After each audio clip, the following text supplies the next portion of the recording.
चला, मी अनिता शिंदे बोलते. तर चला आता आपण बनवूया सिंपल वेजमध्ये मसाले भात. एकदम घरी अवेलेबल असेल आपल्याकडे व्हेजिटेबल, त्या पद्धतीने सिंपल वेजमध्ये आपण आज मसाले भात बनवणार आहे. तर मी हे तांदूळ ठेवलेत हे करायला, बॉईल करून घेते आधी मी, जास्त नाही, थोडेसे, अर्धे 90%. आणि हे सगळं मी कोबी, कांदा, टमॅटो, हे लसूण सगळं आधीच रेडी करून ठेवलं आहे. म्हणजे आपल्याला हे भात असं रेडी झालं आहे. ह्याला वाफवून घेते आता चांगल्यापैकी थोडंसं. चला आता रेडी करूया. हे तेल मी गरम करून घेतलं आहे आणि ह्याच्यामध्ये मी पहिला परसबी टाकते, बारीक चिरून घेतली आहे मी. परसबी ह्याच्यासाठी लवकर टाकलं आहे की चांगलं फ्राय झालं आहे बघा, असं फ्राय करून घेतलं. त्याच्यानंतर मी आता कांदा टाकते त्याच्यामध्ये.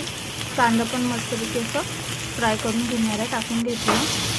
आणि हे आपण लसूण टाकू, पेस्ट नाही टाकले, डायरेक्ट लसूण चिरूनच टाकले. आणि मग मस्त असं चांगलं फ्राय करून घ्यायचं आहे. त्यानंतर कोबी चिरून घेतलेली बारीक, तर आता हे कोबी मी ॲड केलं. खूप चांगल्या प्रकारे मिक्स करून घ्यायचं आहे आणि त्याच्यानंतर थोडे फ्राय करून घ्यायचं आणि त्यानंतर मी हे टाकायचं. तर मी शिजून झाल्यानंतर आता मी मसाला टाकते. बिर्याणी मसाला व्हेजवाला होता तो टाकला.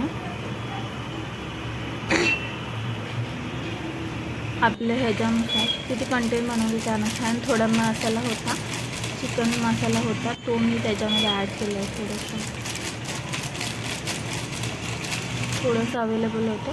तुमच्याकडे काय काय मसाले अवेलेबल आहे ते सगळे घाला. आणि घरचा मसाला मी ॲड केला ह्याच्यामध्ये.